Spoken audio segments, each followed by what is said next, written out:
How to watch live football on YouTube TV in Hong Kong. Step number 1, subscribe to a VPN service. Choose a reliable VPN provider that offers servers in the United States, such as NordVPN, ExpressVPN, etc. Download and install the VPN application on your device. Step number 2, connect to a US server. Open the VPN app and connect to a US-based server to obtain a US IP address. This step is essential for accessing YouTube TV, which is only available in the US. Step number 3, subscribe to YouTube TV. Visit the YouTube TV website and sign up for a subscription. Complete the sign-up process and choose your plan. The base plan includes over 100 channels such as CBS, Fox, NBC, ESPN, and NFL Network, which broadcast various football games. Step number 4, install the YouTube TV app.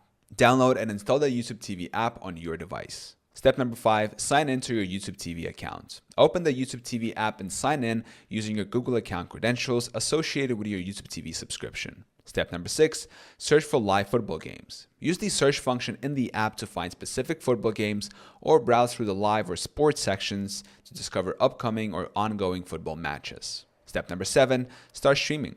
Select the game you want to watch and start streaming it live on your device. Alternative options: local streaming services for football in Hong Kong. If YouTube TV doesn't work, you can consider these alternatives. Step number 8, subscribe to DAZN Hong Kong, optional. Visit DAZN Hong Kong to access live football coverage, including international leagues. Subscribe to the service and start streaming live games.